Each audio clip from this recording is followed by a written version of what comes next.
반갑습니다. 안녕하세요. 우리 캠프팀 한번 손을 들어서 표시해 줬으면 좋겠는데, 우리 일본 캠프팀 많이 와 계신가요? 네, 살아 돌아오셨군요.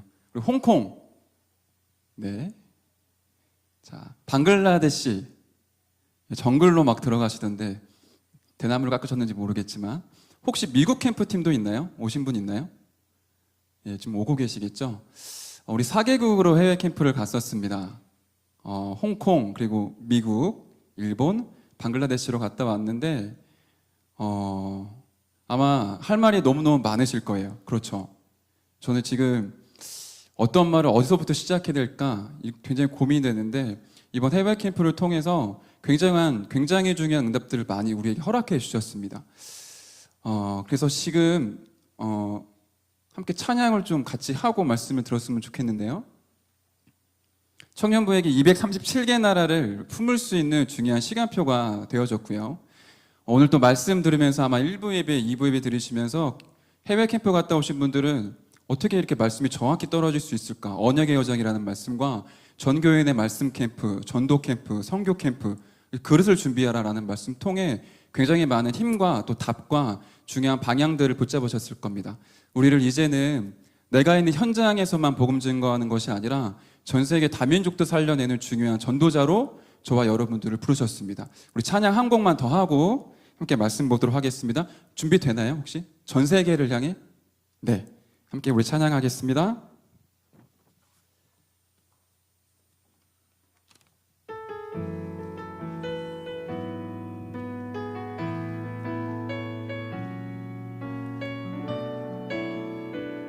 우리 함께 고백하겠습니다. 나의 삶 중에 모든 영혼 품게 하소서. 나의 삶 중에 모든 영혼 품게 하소서. 살리게 하소서. 나의 삶을 넘어서 모든 민족을 품게 하소서. 살리게 하소서. 나를 받으옵소서. 세계 복음화를 위하여 나를 보내주소.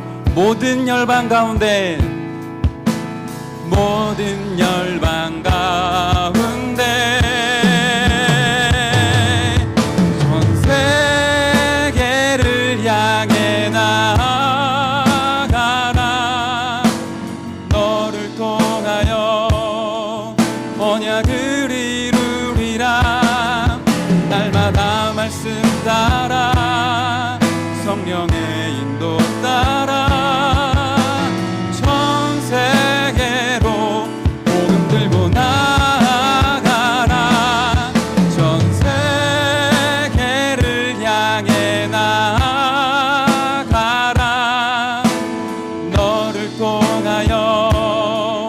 언약을 이루리라. 날마다 말씀 따라 성령의 인도 따라 전 세계로 복음 들고 나아가라. 우리 한 번 더 고백하겠습니다. 나의 삶 중에 모든 영혼 품게 하소서. 살리게 하소서. 살리게 하소서. 나의 삶을 넘어서 모든 민족을 품게 하소서. 살리게 하소서. 나를 받으옵소서. 세계 복음화를 위하여 나를 보내주소서. 나를 보내주소. 모든 열방 가운데, 모든 열방 가운데 세계를 향해 전 세계를 향해 나아가라. 너를 통하여 언약을 이루리라. 날마다 말씀 따라 성령의 인도 따라 전 세계로 복음 들고 나. 전 세계를 향해 전 세계를 향해 나. 너를 통하여 언약을 이루리라. 날마다 말씀 따라 성령의 인도 따라 전 세계로 복음 들고 나아가라. 렘넌트여. 아멘. 우리 옆 사람과 한번 인사했으면 좋겠습니다. 당신은 시대 살릴 선교사입니다. 예, 눈빛도 그렇게 선하게 뜨시면서 한 번 더 해볼게요. 당신은 이 시대의 재앙 막을 전도자입니다. 외국 나가서요, 저는 이번이 해외 캠프가 처음이었어요. 더 경악할 사실은 해외 캠프가 처음이 아니라 해외를 나간 게 처음이었어요. 제가 이제 개인적인 뭐 경제와 이런 여러 가지 삶의 굴곡들 때문에 한 번도 해외 나가본 적이 없었던 거죠. 그러니까 저를 같이 붙어있던 아마 재원이가 굉장히 좀 많이 수고를 많이 했는데 외국에 나가니까 아, 내가 굉장히 손이 많이 가는 인간이구나 이런 걸 좀 느껴지게 되더라고요. 말을 못 하겠어요. 들리긴 하는데 할 수 있는 단어가 뭐 excuse me, where's the toilet 이런 거. 그러는 가운데 뭐가 사실 많이 부딪혔냐면은 임마누엘 서울교회라는 부분에 있어서 정말로 많이 감사가 되어졌습니다. 홍콩 같은 경우는 제가 스케줄을 나름대로 풀어놓는다고 했는데 굉장히 빡빡한 일정을 저희가 움직였었습니다. 거의 뭐 현장 탐방이라고도 했지만 거의 캠프가 주였거든요. 4박 5일을 지냈는데 제가 밤에 숙소 가니까 양말이 3개가 빵꾸 났어요. 그거 다 버리고 왔는데 제가 그 정도로 많이 걸어다니고 캠프를 하게 되면서 하나님 무엇을 보게 하셨냐면 첫 번째로 진짜로 복음 사랑하는 청년들이 있구나. 정말로 현장을 사랑하고 영혼 사랑하는 청년들이 있구나. 말이 안 통하는데 사람이 신기하게 눈빛이 통하잖아요. 그래 말 걸어서 복음 증거하는데 손가락으로 찍어갖고 영접할래라고 했는데 진짜로 영접을 했고 사역자가 와서 확인하니까 진짜로 영접을 했어요. 말씀 듣기를 원하는 사람이더라고요. 우리가 언어가 통하지 않고 문화가 다르고 인종과 나라가 다르지만 하나님께서 예비하신 영혼들은 구원받더라고요. 더 놀라운 사실은 이 청년들이 이 언어가 안 되는데 복음 전하고 싶어서 수십 군데를 돌아다니며 사람들한테 말 걸고 복음 전하는 것들을 보면서 임마누엘 서울교회 청년부라는 게 굉장히 자랑스러웠고요. 또 한 가지는 하나님은 언약의 하나님이구나. 주신 언약을 하나도 빠짐없이 성취를 시키시는데 임마누엘 서울교회의 흐름과 시간표가 선교 현장의 교회와 다를 수 있잖아요. 어떤 시간표라는 게. 근데 그날 주시는 매일의 기도 추천 메시지가 너무나 정확해요. 그 말씀 안에서 모든 임마누엘 서울교회도 현지에 있는 선교 지에 있는 교회도 말씀 안에서 원리스가 되고 똑같은 말씀 붙잡고 똑같은 방향으로 현장 갔는데 너무나 기적과 같은 응답들과 역사들을 이제 보게 된 겁니다. 너무너무 할 말이 많은데 오늘 말씀을 통해서 다 할 수는 없고요. 그래서 저와 여러분들 좀 기억하실 부분이 뭐냐면 오늘 1부에도 말씀하셨습니다. 언약의 여정이라고 그러셨거든요. 청년부가 걸어왔던 언약의 여정이 있습니다. 흐름이 있는데요. 2016년도에 목사님을 통해 1인 1다락방 시대가 이제 열리기 시작을 한 겁니다. 저와 여러분들이 현장을 잃어버리고 영접운동이 끊겨있는 사람들에게 하나님이 중요한 생명운동과 영접운동의 현장들을 회복하게 하셨죠. 특히 2016년에 군의 캠프를 통해서 한 번도 정확한 복음이 증거되어진 적이 없었던 그 땅 가운데 군이라는 지역의 대율 1, 2 지역에 거의 모든 할아버지 할머니 거주민들 그 원주민들이 복음 듣는 일이 벌어졌거든요. 세 가족으로 지금 등록한 지 몇 개월 안 된 친구가 더듬거리면서 복음 증거하고 영접하는 걸 보게 되니까 생각과 눈이 완전히 달라졌어요. 오랫동안 생명운동이 끊겨서 답답해하고 힘들어하고 있던 청년들이 내 입술로 고백되어진 복음을 통해 어르신들이 복음 듣고 살아나고 눈물 흘리는 거 보게 되니까 막 살아나게 되어진 거죠. 그러던 가운데 한 지역 전체에 복음 증거하고 그리스도의 사랑과 은혜가 따뜻하게 전달되어서 한 지역에 하나님의 나라가 이렇게 임하는 것들을 제가 보게 된 것입니다. 그러는 가운데 개인에게 영접운동이 일어나기 시작을 하고 교회 안과 밖에 숨겨져 있던 우리의 눈에 보이지 않았던 사각지대의 많은 낙심자들, 새가족들, 불신자들에게 복음 증거에서 말씀으로 힘주고 양육하는 일이 벌어졌죠. 그러는 가운데 이제 2017년도가 열리게 되어지면서 목사님께서 세 가지 언약과 방향을 주셨죠, 저희들에게. 첫 번째가 미스바 기도 운동입니다. 두 번째가 뭐죠? 마가다락방 생명 운동인 것이죠. 세 번째는 도단성 제자운동의 중요한 시간표를 열어주셨어요. 초대교회에만 있었던 일입니다. 그리스도, 하나님의 나라, 성령에 오로지 기도했던, 다른 게 많은 것들이 우리에게 필요하지만 나에게 인생의 가장 중요한 것은 그리스도다. 내가 가는 모든 현장에 하나님의 나라가 임하는 것이 나를 향한 하나님의 계획이다. 내가 능력이 없으니까 성령이 내게 임해서 권능받아 땅끝까지 증인되어지는, 말하지 않고는 견딜 수 없는 감격과 감사를 가지고 복음을 증거하는 이런 일이 초대교회에 있었거든요. 그 운동이 회복되는 게 미스바 기도 운동, 마가다락방 생명 운동, 도단성 제자 운동인 것이죠. 그런 방향으로 우리가 쭉 1년 동안 지금 걸어왔고요. 미스바 기도 운동을 이제 펼치시면서 매일 네 분의 교역자가 돌아가면서 새벽 기도를 인도하게 되면서 각 지역에 흩어진 청년들의 개인의 영적인 시스템이 확립되어지고요. 말씀과 기도와 전도, 사모늘을 단어로 붙잡는 게 아니라 실제 하나님의 역사로 체험하는 그런 일들이 벌어졌죠. 그러는 가운데 지교회 곳곳에서 치유가 필요한 사람들이 복음 듣고 치유가 되어지고요. 심지어 귀신 들린 사람들도 복음 통해 살아나는 일들이 벌어지지 않았습니까? 총 18개 지교회가 세워지면서 곳곳에서 말씀운동과 생명운동이 일어났고요. 이 맛을 본 사람들이 아예 한 지역을 책임질 영적 사령관으로 제자로 일어서는 미션홈의 응답도 허락해 주셨습니다. 그거를 구체화하는 게 전반기에는 고창 전도 캠프였었죠. 완전히 우리나라에서 가장 자살률이 높은 곳. 얼마 전에 그 고창 창대교회에 있던 홍수아 자매가 우리 교회에 이제 등록하게 됐는데, 그 자매가 오기 일주일 전에도 2명인가가 그 아파트에서 떨어져 자살했대요.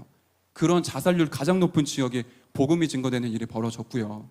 우리가 가지고 있는 작은 달란트고 기능이지만 그 기능과 달란트를 이용해서 7개의 분야를 통해 렘넌트 살려내고요.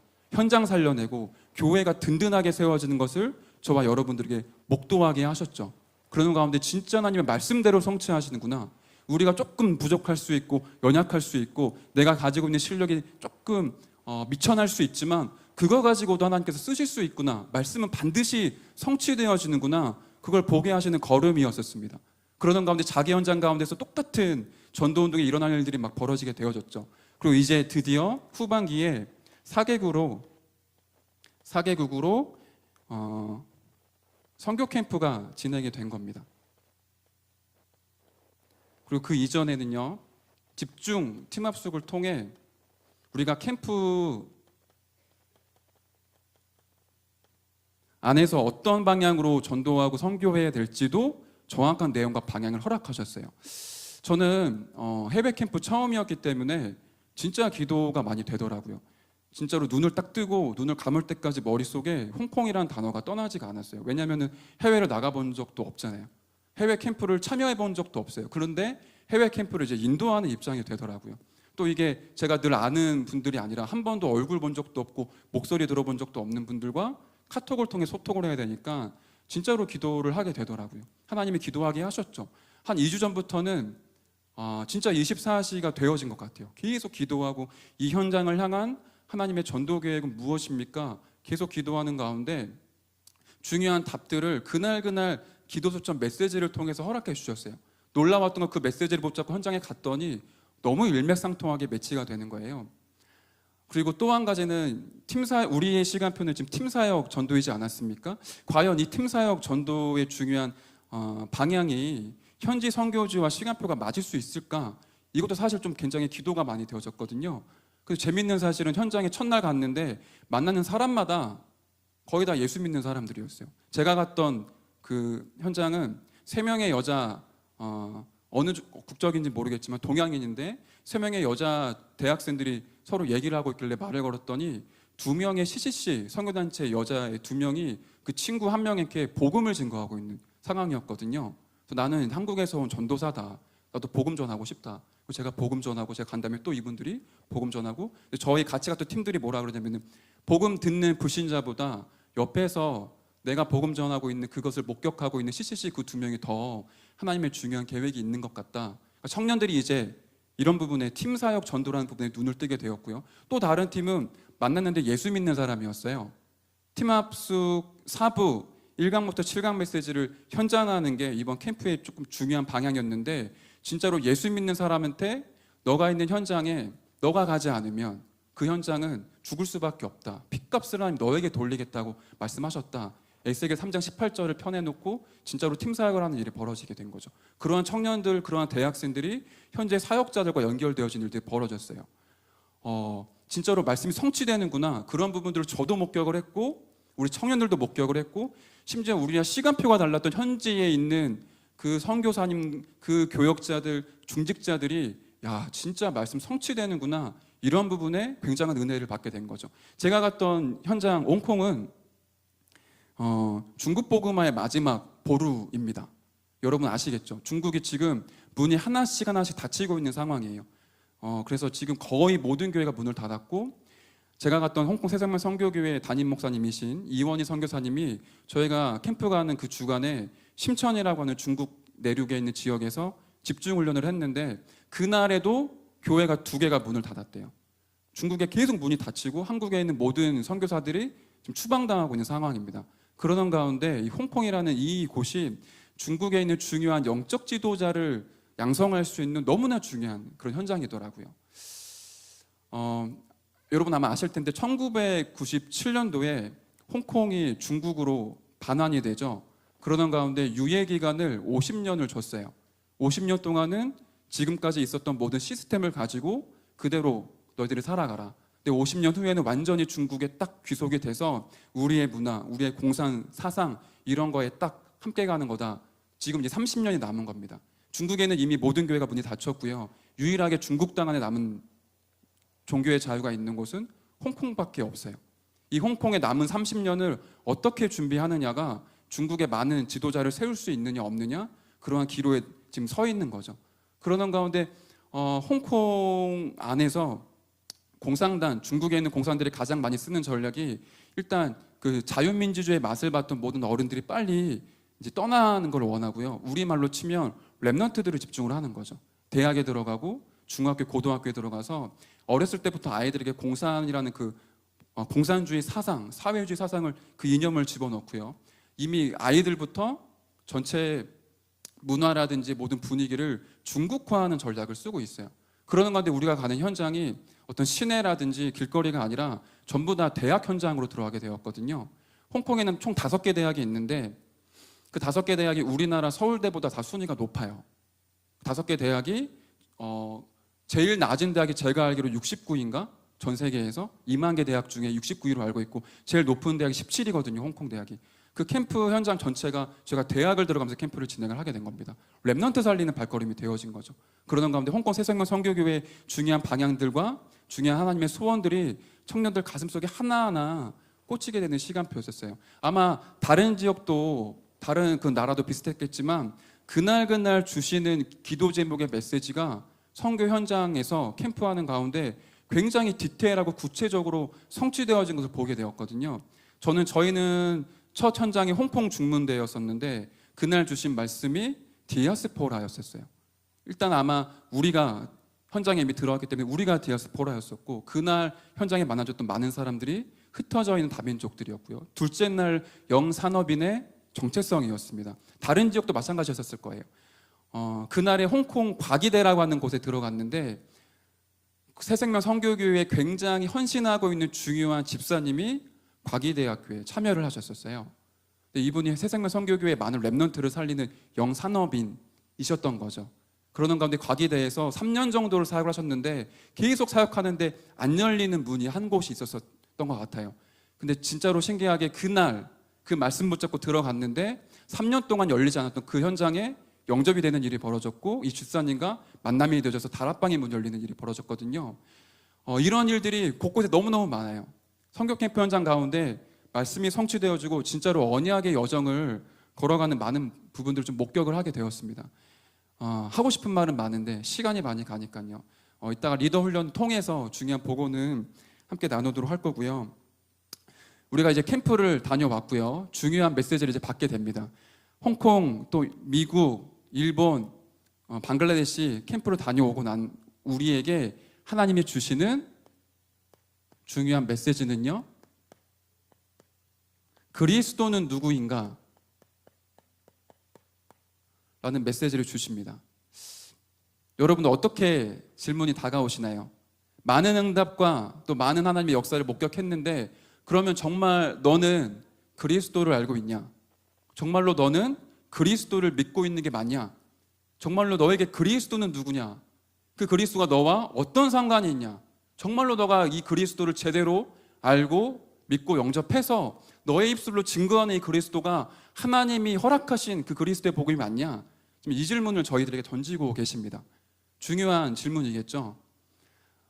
제가 만났던 랩런트 중에는요, 영접했지만 영접이라는 행위는 했지만 복음의 가치와 복음의 능력을 상실한 랩런트들도 사실 많이 있었습니다. 아마 이 청년들 중에서도 사실은 오랫동안 신앙생활을 하시고 또 부모님의 중직자의 배경 안에서 굉장히 안락하게 신앙생활을 했지만 그리스도가 나에게 어떤 의미이냐 생각해보지 못하고 지내오신 분들도 많이 계실 거예요. 이번 한 주간에 스스로에게 계속 질문하셨으면 좋겠습니다. 정말로 나에게 그리스도는 어떤 분이냐? 세상 사람들은 4대 성인군자 중에 한 사람이라고 하거든요. 나에게도 이 그리스도가 지식적으로, 이론적으로, 교리적으로 알고 있는 그리스도가 아닌지, 정말로 나에게 생명과 능력과 큰 확신으로 다가오는 그리스도가 맞는지가 한번 확인되는 그런 시간표가 되셨으면 좋겠습니다. 그리스도가 누굽니까? 마태복음에는 이렇게 표현을 하고 계세요. 우리 사복음서 계속 학원보고만 메시지 보고 있는데 제가 이 얘기를 안 했네요. 우리가 읽었던 본문이 요한복음 1장 1절부터 14절까지인데 학원보고만 메시지를 보고 있습니다. 이번 달의 학원보고만 메시지는 요한복음이고요. 우리 계속 보았었던 학원보고만 메시지 중에 마태복음은 그리스도를 우리에게 알려주고 있는데 어떤 그리스도냐? 이 땅 가운데 왕으로 오신 그리스도를 말을 하고 있죠. 그 마가복음은 뭐라고 얘기를 하고 있죠? 예수님은 모든 사람의 대속물로 죽으신 종으로 오신 그리스도다 라고 말씀하고 계시고요. 누가복음은 이 예수님이 바로 사람이다. 인간의 문제를 해결하시기 위해 사람으로 오셨다라고 말씀을 증거하고 있습니다. 사실은 요한복음은 마태, 마가, 누가복음이 쓰여지고 난 이후에 한참 있다가 수년 후에 요한으로부터 기록이 되었습니다. 그 이유는 하나님의 필요에 의해 요한복음이 기록되어졌겠죠. 요한복음을 통해서는 이 예수가 누구냐? 이 예수는 바로 하나님이시다. 하나님인 이분이 사람의 몸을 입고 이 땅에 오신 게 바로 그리스도다. 다시 말하면요, 마태, 마가, 누가, 요한복음이 그리스도의 삼직, 왕, 제사장, 선지자를 완벽하게 증거를 하고 있어요. 그 시대의 필요에 따라 자꾸 사람들이 하나님의 아들 그리스도를 깨닫지 못하고 오해하고 있으니까 말씀을 완성시키시면서 메시지를 증거하게 하신 거죠. 요한에게 감동을 주셔서 중요한 복음을 전달하신 겁니다. 그래서 요한복음의 주제는 예수는 인간이 아니다, 하나님이다 라는 부분이 가장 핵심적인 부분입니다. 이게 왜 중요하냐면은 많은 사람들이 예수님을 4대 성인군자 중에 한 사람으로 알고 있습니다. 혹시 이 자리에 그렇게 알고 계시다면 오늘 말씀 통해서 정말로 그리스도 깨닫는 은혜가 있으시기를 바랍니다. 예수님은 사람이 아니죠. 4대 성인군자, 석가, 소크라테스, 공자 이런 사람들은요, 죽고 난 다음에 그의 발자취를 따라 책을 썼었어요, 제자들이. 근데 예수님은 신기하게도 죽고 난 이후에 제자들이 책을 썼을 뿐만 아니라 이 땅에 오시기 전부터 예언이 되어졌죠. 그것도 무려 1500년의 기간 동안에 수십 명의 저자를 통해서 각기 다른 연대, 각기 다른 장소에서 예수가 오실 것이 예언되어졌어요. 어디에서 나시고 어떻게 자라다가 어떻게 돌아가실 건지가 굉장히 세밀하게 세세하게 기록되어 있습니다. 그렇게 39권의 39권의 성경이 구약이 된 것이죠. 이 땅에 그 어떤 사람도 죽고 난 이후에 책을 기록해서 위인전을 남기지, 그 사람이 오기 전부터 예언되어서 어디서 태어나고 어떻게 생활하다가 어떻게 죽을 건지가 예언된 책이 없잖아요. 오직 예수님만 기록되어 있어요. 예언되어 있거든요. 예수님의 전쟁 한 번도 한 적이 없잖아요. 근데 그 예수님의 복음이 증거되는 곳곳마다 로마, 유럽, 미국이 그 이름 앞에 무릎을 꿇었습니다. 한 권의 책도 남긴 적이 없는데 이 세상에 가장 많은 책이 예수님에 관한 책이에요. 예수님 3년의 공생의 기간, 너무 짧잖아요. 3년의 공생의 기간을 사역하고 가셨는데 인류에서 가장 큰 영향을 미친 분으로 딱 확정이 되었어요. 인류학자들이 모여서 각 나라마다 연도가 다르니까 연도로 통일하자.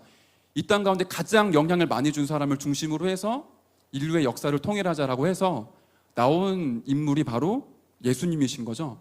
그래서 우리가 흔히 알고 있기를 Before Christ라고 얘기를 해서 BC라고 얘기를 하고요. 예수님이 오시고 난 이후를 안노 도미네 AD라고 얘기를 하죠. 지금 2017년이라는 거는 예수님이 이 땅에 오시고 난 이후 2017년인 거죠. 역사라는 영어 단어 자체도 여러분 아시다시피 his 스토리가 합성화된 거 아닙니까? 예수님의 얘기를 말하고 있거든요. 전쟁 한 번 한 적이 없는 예수님이 어떤 분이시길래 인류에게 가장 큰 영향을 미치셨습니까? 그 예수가 지금 저와 여러분에게 어떤 의미로 남아 있습니까? 저와 여러분들이 많은 현장에서 사람들에게 복음 전하고 예수 믿어야 된다라고 하는데 그 입술에 묻은 내 그리스도는 진정 나에게 어떠한 분이신지가 오늘 확인되어지는 그런 날이 되기를 진심으로 기도합니다. 첫 번째 보시면 그래서 먼저 우리가 기억해야 될 부분이 있어요. 예수님이 언제부터 계셨냐? 요한복음 1장 1절에서 3절까지를 보시면요. 성경 있으신 분들 같이 보시면서 확인하셨으면 좋겠습니다. 태초에 말씀이 계시니라. 이 말씀이 하나님과 함께 계셨으니 이 말씀은 곧 하나님이시니라 라고 말씀하고 계시죠. 태초부터 말씀이 있었다라고 기록이 되어 있습니다. 성경에 태초라는 단어가 한 군데 더 나오죠. 어디에서 나오죠?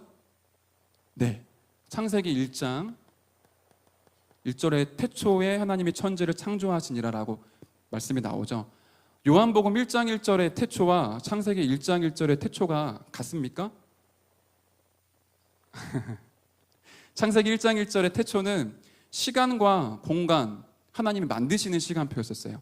다시 말하면 모든 만물을 생성하고 우주 만물을 창조하는 시간표였었습니다. 요한복음 1장 1절의 태초라는 그 시간은요, 시간과 공간을 창조하기 이전의 근원의 시간을 얘기를 해요. 아무것도, 그러니까 뭐라고 말할까요? 완전히 오직 하나님만 계셨던 그 시간표. 사실 시간이라는 개념과 공간이라는 개념조차 만들어지지 않았던 그 근원에 하나님이 말씀과 함께 계셨습니다. 이해가 되시나요? 태초부터 말씀이 계셨다라고 표현을 하고 있어요. 이 말씀이 하나님과 함께 계셨으니 이 말씀은 곧 하나님이시니라. 이 말씀은 누구를 뜻을 하는 거죠? 14절에 보니까 말씀이 육신이 되어 우리 가운데 거하심에 우리가 그의 영광을 보니 아버지의 독생자의 영광이요. 말씀이 곧 하나님인데 이 하나님이 이 땅에 사람의 몸을 입고 오셨죠. 다시 말하면 그리스도를 얘기하고 있습니다. 태초부터 예수님이 하나님과 함께 계셨던 거죠. 말씀으로. 창세기 1장 26절에 보면 우리의 형상을 따라 우리의 모양대로 우리가 사람을 만들자. 하나님이 한 분이신데 왜 복수를 씁니까? 예수님, 그리고 성부 하나님, 성령 하나님 삼위일체가 이미 태초에서부터 함께 하셨던 거죠. 그러니까 예수님은 인간 중에 한 사람이 아니라 태초부터 하나님과 함께 하셨던 정확한 하나님이라는 부분들이 요한복음을 통해 기록이 되어진 겁니다. 중요한 건 이 예수님이 이 땅 가운데 어떻게 오셨습니까? 빛으로 오셨죠. 그게 1장 3절, 1장 4절부터 5절까지입니다. 그 안에 생명이 있었으니 이 생명은 사람들의 빛이라. 빛이 어둠에 비치되 어둠이 깨닫지 못하더라. 왜 빛으로 오셨습니까? 이 땅 가운데 너무나 많은 어둠으로 사람들이 덮여 있으니까 이 어둠에 빛을 비추기 위해 예수님께서 이 땅 가운데 빛으로 오셨죠. 세상 사람들은 돈이면 다라고 얘기를 하거든요. 성공하면 좋다. 물론 좋겠죠. 의식주 문제 해결하고 돈 많이 벌어서 안락하게 살면 좋겠죠. 그러니까 초등학교 들어가면은 너가 공부를 잘하고 인격이 훌륭해야 되고 모든 부분에 뛰어내야 된다고 가르치고, 중학교, 고등학교가 되면 그래도 너가 조금 좋은 대학에 가야 조금 더 좋은 직장에 갈 수 있어 라고 열심히 공부하게 하죠. 좋은 대학에 가면 그때부터는 좋은 직장에 취직을 해야 다른 사람보다 더 높은 연봉 받을 수 있고, 좋은 직장에 취직을 하면 그때부터는 좋은 남자, 좋은 여자 만나서 결혼하고 빨리 가정을 이루라고 그렇게 얘기를 합니다. 틀린 말은 아니지만 그게 인생의 전부는 아니겠죠. 우리도 그렇게 인생을 살아오지 않았습니까? 이번에 라스베가스에서 총기 난사 사건이 벌어졌죠. 600여 명의 사람들이 지금 죽거나 다쳤습니다. 그 총기 난사를 벌였던 장본인이 굉장히 가난한 사람이 아니잖아요. 모든 걸 갖추고 있고요. 제가 기사 확인한 바로는 굉장한 엘리트의 많은 부를 가지고 있는, 많은 돈을 가지고 있는 사람이라고 얘기를 들었어요. 총기 난사 600명을 죽이고 난 다음에 본인 스스로 목숨을 끊었죠. 왜? 모든 것을 가지고 있는데 다른 사람이 부러워할 만한 직장과 소유를 지금 가지고 있음에도 불구하고 인간은 그럴 수밖에 없나요? 그 전주에는 더 경악할 만한 기사가 하나 있었었는데, 러시아의 한 부부 이야기였었어요. 기사를 보니까 러시아 부부가 한 15년 정도를 30여 명을 죽였어요. 죽인 것까지는 이해가 돼요. 죽이고 난 다음에 그 시체를, 죄송합니다, 먹었어요. 그 냉장고에 넣어놓은 거죠. 그거를 통조림에 넣어서 정육점에 팔려고까지 했었대요. 상식적으로 우리가 이해가 됩니까? 그 사람들이 굉장히 가난하고 못 배우고 힘든 사람들이 아니라 굉장한 지식과 부를 가지고 있는 사람임에도 불구하고 뭔가 모르게 인간은 영적 문제 속에 빠져 들어가게 되죠. 많은 사람들의, 청년들과 젊은이들의 가슴을 울렸던 노인과 바다라는 책을 쓴 사람, 해밍웨이라는 그런 굉장히 유명한 사람이 있는데요. 이 사람은 어떻게 죽었는지 아십니까? 엽총으로 자살해서 죽었어요. 모든 청년들의 가슴을 막 뜨겁게 했던 그런 사람인데, 얼마 전에 있었던 일인데요. 몇 년 전의 일이었죠.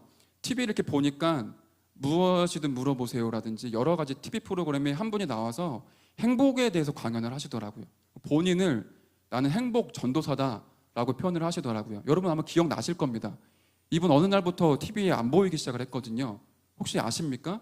이분에게 중요한 사건이 터졌었나 봐요. 자세한 내막은 모르겠지만 어떤 질병이 있으셨는데 그 질병이 너무너무 괴로워서 행복을 말하고 다니던 사람이 남편이랑 동반 자살해서 지금 세상을 떠났어요.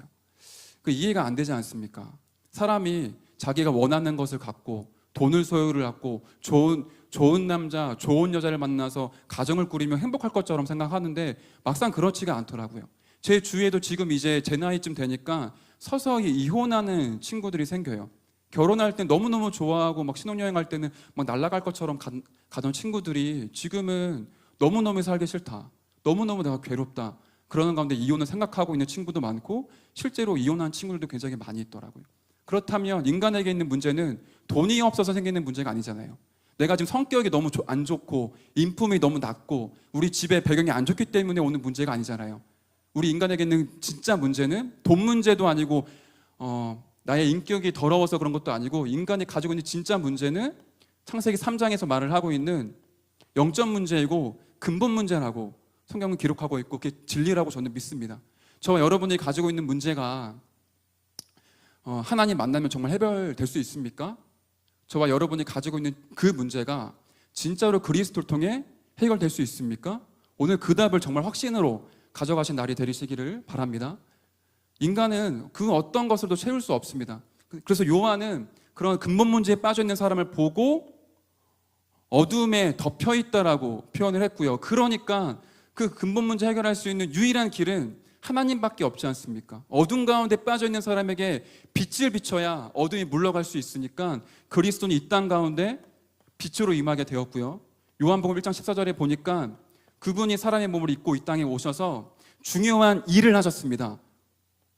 요한복음 19장 30절이죠. 십자가에서 모든 구원을 완성하셨어요. 십자가에서 저와 여러분의 운명을 쥐고 있던 사탄의 머리를 박살내셨습니다.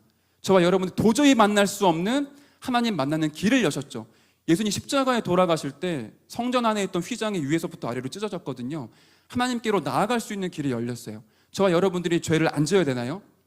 아니요. 저와 여러분들의 죄는요 없어져야 되고요, 그 죄 문제에서 해결받아야 됩니다. 우리 인간의 모든 죄를 가지고 예수님이 짊어지시고 십자가의 죽으심으로 말미암아 저와 여러분의 원죄, 자범죄, 우상 숭배했던 모든 죄를 십자가에서 완벽하게 단번에 영원히 도말하셨죠.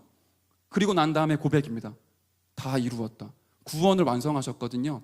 영어로 표현하면 다 끝났다라고 하는데 실제 헬라어로 치면 다 끝났다라는 표현이 더 정확한 표현이에요. 모든 약속의 말씀, 모든 구원을 완성하시고 저와 여러분을 찾아오신 거죠. 그래서 영접하는 자, 곧 그 이름을 믿는 자들에게는 하나님의 자녀가 되는 권세를 주셨다. 이 완벽한 구원을 완성하시고요, 저와 여러분을 찾아오셔서 믿기만 하면 그 구원이 나의 것이 되도록, 영원한 저주와 멸망 가운데 죽어서 지옥 가는 게 아니라 지금 이 땅에 살아가는 것이 너무 지옥 같은 나에게 찾아오셔서 다른 거 요구하지 않으시고요, 이 사실 믿음으로 말미암아 구원받게 하셨죠. 천국을 선물로 허락하셨고 영원한 생명과 성령을 저희와 여러분에게 선물로 허락하셨습니다. 요한복음 5장 24절에는요, 한번 찾아볼까요? 같이 한번 볼까요? 중요한 말씀이니까. 요한복음 5장 24절에 보면, 내가 진실로 진실로 너희에게 이르노니 내 말을 듣고 또 나 보내신 이를 믿는 자는 영생을 얻었고 심판에 이르지 아니하나니 사망에서 생명으로 옮겼느니라 라고 기록되어 있습니다. 요한복음 11장 25절에는 더 분명하게 말씀하고 계시는데요, 예수께서 이르시되 나는 부활이요 생명이니 나를 믿는 자는 죽어도 살겠고 무릇 살아서 나를 믿는 자는 영원히 죽지 아니하리라. 저와 여러분이 영접하기만 하면 생명을 허락하시는데요, 이 생명은 무슨 생명입니까? 요한복음 14장 16절 17절에 보니까 성령이 저와 여러분 안에 내주하기 시작을 하는 겁니다. 그러니까 로마서 8장 2절에 생명의 성령의 법이 죄와 사망의 법에서 너를 해방하였습니다. 저와 여러분의 여러 가지 죄악 가운데 죄책감 가운데 눌려있는 분이 있다면 다른 것으로는 해결할 수 없습니다. 우리는 윤리도덕적으로 완벽한 인간이 아니에요. 우리가 실수 많이 하고 부족하거든요. 저와 여러분에게 필요한 건 윤리도덕이 아니라 정말로 그리스도, 내 모든 죄를 십자가에서 도말하신 그리스도를 나의 주인, 나의 구세주를 모시는 게 가장 중요합니다. 오늘 진정한 영접의 축복이 저와 여러분에게 임할 줄로 믿습니다. 그래서 마지막 세 번째는 이 영접한 자에게 오는 축복이 있습니다. 생명 가진 자는 생명을 낳게 되어 있거든요. 전도 어떻게 합니까? 질문하는 건 사실은 전도가 잘 안 되어지실 거예요. 전도 어떻게 해야 되냐는 질문보다 너무너무 복음 증거하고 싶은 마음을 주님이 주시게 되어 있습니다. 류 목사님 초창기엔 그런 말씀 많이 하셨죠. 결혼한 그 부인이 애 낳기 위해 노력하지 않아도 생명 가진다는 생명 낳듯이 임신하게 되고 애 낳게 된다. 저와 여러분이 정말로 예수님을 그리스도로 영접하고 내 인생이 그리스도로 말미암아 구원받은 게 맞다면, 저와 여러분의 생명이 있고 성령이 내주하신다면 전도하고 싶어지죠. 증거하고 싶어지게 되어 있습니다. 세 번째가 뭐냐? 이 빛에 대하여 증거하러 이 땅에 온 사람이 있었습니다. 그 사람이요, 세례 요한이었는데요, 요한복음 1장 23절에 보니까 광야에 외치는 자의 소리라고 본인의 정체성이 확인되어졌어요. 세례 요한은 본인 누구인지를 알았던 거죠. 나는 그리스도를 증거할 증인으로 하나님 선택하셨구나. 그 중요한 언약과 응답이 저와 여러분에게 동일하게 있는 줄로 믿습니다. 세례 요한만 복음 증거하는 것이 아니라 생명 가지고 성령이 내주하신 저와 여러분들을 통해서 이 생명의 복음을 증거하기를 주님이 원하고 계십니다. 그러니까 증인의 메시지는요, 달라요. 한번 믿어볼래? 그 정도가 아니라 당연성, 필연성, 절대성이 녹여져 있는 증인의 메시지를 전달하게 돼 있어요. 내가 보고 들은 것을 말하지 않으면 안 되는 감동을 가지고 복음 증거하게 되어 있죠. 그 사람을 보고 성경은 증인이라고 표현하고 있습니다. 많은 사람들이 세례 요한을 핍박하고 어렵겠지만 세례 요한은 꿋꿋이 현장 가운데서 복음 증거는 사역, 죽는 날까지 그치지 아니했거든요. 그럼 이 세례 요한이 어떤 내용을 가지고 증거했냐? 요한복음 1장 29절에 보니까 예수님을 보면서 정확하게 예수님을 그리스도를 알고 있었습니다. 세상 죄를 지고 가는 하나님의 어린 양을 보라. 이사야 53장 3절부터 5절까지 이 그리스도가 어떤 분이신지를 정확히 알고 있었고요. 요한복음 1장 34절에 이 예수를 통해 성령을 세례를 베푸시는 하나님의 아들인 것을 세례 요한이 증거를 했죠. 마찬가지라고 보시면 가장 정확하겠습니다. 생명 가진 자에게 하나님께서 반드시 생명을 낳게 하고요, 저와 여러분을 통해 현장 가운데 이 그리스도의 복음의 비밀을 증거하게 하는 사역을 하나님께서 이루실 겁니다. 시간이 많이 흘렀는데요, 그래서 결론입니다. 한 가지만 저와 여러분들이 기억을 했으면 좋겠습니다. 오늘도 언약의 여정이라는 말씀을 저와 여러분에게 허락하셨습니다. 청년부가 걸어온 발걸음들이 있거든요. 말씀이 성취되어지는 과정 속에 너무나 중요한 응답들을 확인하게 하셨고 하나님의 역사를 보게 하셨습니다. 그거 받은 응답들 그냥 다 이렇게 버리고 잊지 마시고 계수하시는 가운데 받은 응답이 무엇인지 알아야 받을 응답을 기대하고 기도할 수 있거든요. 다시 한번 말씀드리면 2017년도의 언약은 미스바 기도운동, 마가다락방 생명운동, 도단성 제자운동입니다. 저와 여러분들을 통해 성경적인 전도운동을 하나님 회복하기를 원하시거든요. 전 세계에는 가보니까 복음 받을 사람이 너무너무 많아요. 언어 안 통한다고 안 가려고 했던 제 자신이 굉장히 부끄럽더라고요. 조금만 복음 전해주면 듣고 살아나고 제자로 세워질 수 있는 사람들이 너무너무 많은데 이 복음을 전해주는 사람이 없기 때문에 고통을 당하면서도 왜 고통당하는지 이유 모르고 죽어가는 사람들이 너무너무 많아요. 지금 그 사람들에게 복음을 증거하기를 주님이 원하고 계십니다. 그리고 그 일을 이루기 위해서 미스바 기도운동, 마가다락방 생명운동, 도단성 제자운동의 주역으로 저와 여러분을 부르셨어요. 마치 그게 가을과 겨울에 불날 걸 조심하자, 불조심 캠페인 벌이는 그 정도의 운동이 아니고요, 표어와 어떤 그런 구호가 아니라 실제 하나님 저와 여러분들을 통해 수도권 전역의 말씀 운동 펼치기를 원하고 계시고요, 세계 선교의 주역으로 저와 여러분들 쓰기를 지금도 하나님 원하고 계십니다. 그 응답의 주역으로 저와 여러분들 서는 그 축복, 그 언약의 여정을 한 주간 걸어가시기를 기도하겠습니다. 제가 기도하고요, 우리 헌금하는 시간 갖도록 하겠습니다. 살아계신 하나님 감사드립니다. 전 세계 237개 나라 살릴 중요한 전도자들이 이 자리에 모였습니다. 우리의 마음과 가슴 속에 그리스도가 누구인지를 아는 중요한 비밀과 그 응답이 회복되는 한 주가 되게 하시며 우리가 걸어가는 걸음걸음마다 많은 사람들이 복을 받고 살아나는 참된 영접운동과 생명운동이 일어날 수 있도록 주님께서 축복하시고 역사해 주옵소서. 감사를 드리며 예수 그리스도의 이름으로 기도드렸습니다. 아멘. 네, 우리 이 시간 언약 따라 찬양하시면서 준비하신 예물 하나님 앞에 드리도록 하겠습니다.